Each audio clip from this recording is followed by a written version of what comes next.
खुलुमबाय लोगोफोर।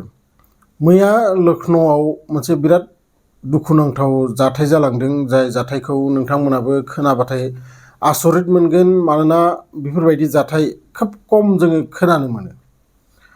आरो बे गासै जाथायाव गंसे फेमिलिया माबोरै गावखौनो गाव फोजोबस्रांदो बेखौ नोंथांमोना बे भिडिअनि थ्रुयै मिथिनो मोनगोन। भिडिअखौ नोंथांमोना जोबजासिम नाय। आसा खालामो नोंथांमोना मोजाङैनो दोङो आरो आंनि चेनेलखौ नोंथांमोना प्राय भिजिट खालामबाय थायो। फैदो जोङो दिनैनि जिथु रियेल जाथाय बेखौ जोङो स्टार्ट खालामनोसै। मैया 20 आगस्ट फुंनि 10 बाजियाव मानास बाजपेयी होननाय सासे सुबुङा गावनि वाट्सएपआव स्टेटास लगायो। आरो बे स्टेटासा मामोन जे दिनै आङो आंनि हिन्जावखौ बुथारबाय। बिदि स्टेटास होनानै बियो गावनि बाइकखौ लानानै लखनौनि ICICI बेंकनि मोखाङाव थाङो आरो बै बेंक मोखाङाव थानानै बियो गावनि हिन्जावनो फन हरो, जायनि मुङा जाबाय दिब्बा मिश्रा। आरो बै दिब्बा मिश्राया ICICI बेंकआव एसिस्टेन्ट मेनेजारमोन। जेब्ला हौवाया फन हरबा बै दिब्बा मिश्राया ओंखारबोयो। ओंखारबोबाथाय सानैजों दसे माबाफोर रायज्लायनायनि उनाव बै हौवाया गावनि पिस्तलखौ दिहुननानै बै दिब्बा मिश्रानि थिक खाफालाव गुलि गावना होयो। आरो बिनि उनाव गरसे गुलि गावो बिखायाव। लोगो लोगो बै दिब्बा मिश्राया हायाव गोलैयो आरो गोलैनाय नुनानै बियो रावबो गैयै नुनानै बै जायगानिफ्राय खारखुमालाङो। दा दिब्बा मिश्राखौ बयबो सिनायखायो बै बेंकआव मेनेजार होननानै। आरो लोगो लोगो पुलिसबो बेयाव मोनफैयो, मानोना पुलिसनि जि स्टेसनमोन बे खाथियावनोमोन। आरो बिनि थाखाय बै पुलिस स्टेसननि पुलिसफोरा फैनानै डक्टरखौबो लिंहरो। डक्टरा फैनानै बुङो जे बियो आरो गैलिया।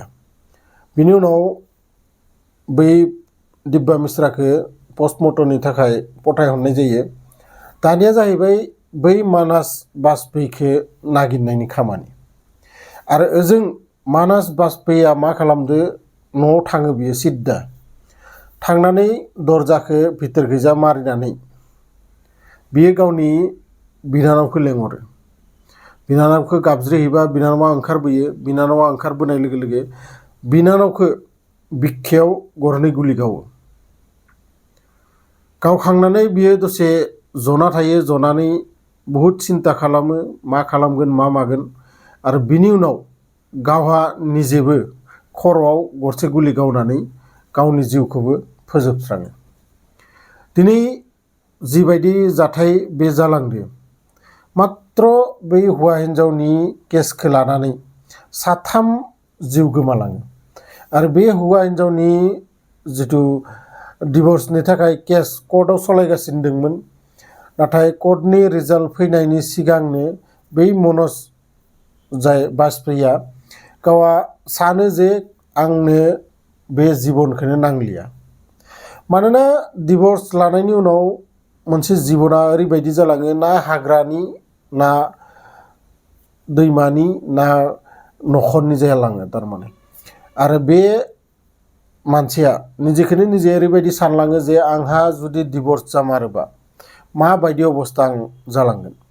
आरो बे जिथु दिब्बा मिश्रा, नोंथांमोना सासे इउटुबार नोंथांमोना सिनायगोन, जायखौ इउटुबाव नोंथांमोना नुगासिनो थायो सानफ्रोमबो।